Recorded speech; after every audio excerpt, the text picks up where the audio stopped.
നമസ്കാരം. പാർലമെന്റിൽ അവിശ്വാസ പ്രമേയം അവതരിപ്പിക്കാൻ സമയമായി കഴിഞ്ഞിരിക്കുകയാണ്. കോൺഗ്രസിനെ സംബന്ധിച്ച് അതിലിപ്പോൾ വളരെ കൃത്യമായി ഉത്തമ ബോധ്യമുള്ള ഒരു സമയമാണ്. അതിനുള്ള കാരണം അത് BJPയെ സംബന്ധിച്ച് അവർക്ക് കേവല ഭൂരിപക്ഷം ഇല്ലാത്തതുകൊണ്ടല്ല.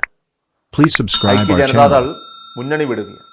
അതിനോടൊപ്പം തന്നെ ഷിൻഡെ വിഭാഗവും മുന്നണി വിടാനായിട്ട് ഒരുങ്ങുകയാണ്.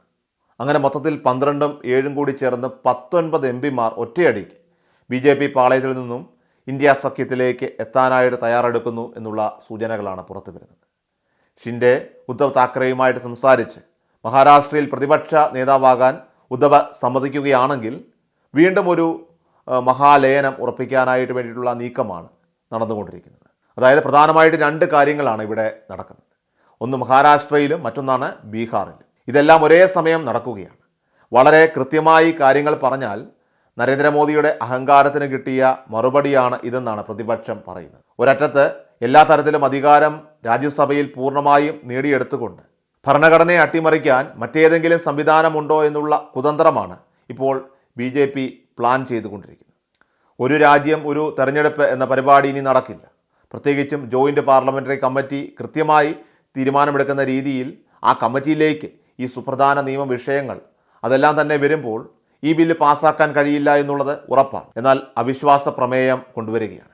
ആ അവിശ്വാസ പ്രമേയം പാസ്സായാൽ, സർക്കാരിൻ്റെ ഭൂരിപക്ഷം നഷ്ടമായാൽ രാഷ്ട്രപതിയെ കാണാനായിട്ട് പ്രതിപക്ഷ നേതാവ് രാഹുൽ ഗാന്ധി തയ്യാറെടുക്കും. അങ്ങനെ എല്ലാ നീക്കങ്ങളും വളരെ പെട്ടെന്ന് തന്നെ ത്വരിതപ്പെടുത്തിയാണ് ഇന്ത്യ സഖ്യം ഇപ്പോൾ അവരുടെ തീരുമാനങ്ങളുമായി മുന്നോട്ട് പോകും. അധികം നിന്ന് തിരിയാനായിട്ട് സമയമില്ലാത്ത രീതിയിൽ ചർച്ചകൾക്കും അതുപോലെ തന്നെ സംവാദങ്ങൾക്കുമൊക്കെ തന്നെ ഇട കൊടുക്കാതെ ഗോദി മീഡിയകൾ വൻതോതിൽ സംരക്ഷണ കവചം ഒരുക്കുന്നതിന് മുമ്പ് തന്നെ മോദിയെ താഴെയിറക്കാൻ രാഹുൽ ഗാന്ധിക്ക് കഴിഞ്ഞാൽ അത് തീർച്ചയായിട്ടും വൻ വിജയം തന്നെയായിരിക്കും. എന്തു തന്നെ ആയാലും ഒരൊറ്റ കാര്യം മാത്രമേ ഉള്ളൂ.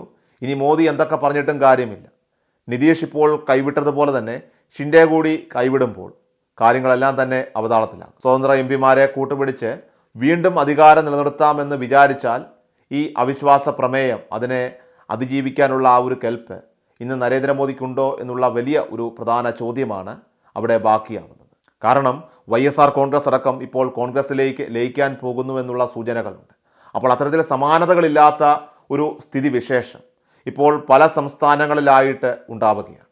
ഇതിനെയെല്ലാം മറികടക്കാനുള്ള ഒരു മായാജാലം അത് 74 വയസ്സുള്ള നരേന്ദ്രമോദിയുടെ പക്കൽ ഇന്നില്ല എന്നുള്ളതാണ് സത്യം. പുതിയ തന്ത്രമൊന്നും ഇനി ചിലവാവുകയില്ല. നരേന്ദ്രമോദിയുടെ വലങ്കൈ ആയിട്ടുള്ള അമിത്ഷാ ആകട്ടെ ഇപ്പോൾ ആകെ പരിങ്ങലിലാണ്. മന്ത്രിസ്ഥാനം സംരക്ഷിക്കാൻ എന്ത് ചെയ്യും എന്ന് വീണ്ടും ഇപ്പോൾ പുതിയ രീതിയിൽ ഗവേഷണം നടത്തിക്കൊണ്ടിരിക്കുകയാണ് അമിത്ഷാ. അത്തരത്തിൽ വീണ്ടും ഗവേഷണം നടത്തവേ ഇപ്പോൾ മൊത്തം ക്യാബിനറ്റ് തന്നെ മുങ്ങിപ്പോകാൻ പോകുന്നു എന്നുള്ളത് ഈ അവിശ്വാസ പ്രമേയം അത് പ്രിയങ്ക അവതരിപ്പിക്കുന്നതിലൂടെ ഒരു തുടക്കമായി മാറുകയും ചെയ്യും. എല്ലാ ദിവസവും വാർത്തകൾക്കായി സബ്സ്ക്രൈബ് ചെയ്യുക, ഫോളോ ചെയ്യുക. വാർത്തകളുടെ നോട്ടിഫിക്കേഷനായി ബെൽ ഐക്കൺ എനേബിൾ ചെയ്യുക. Please subscribe our channel.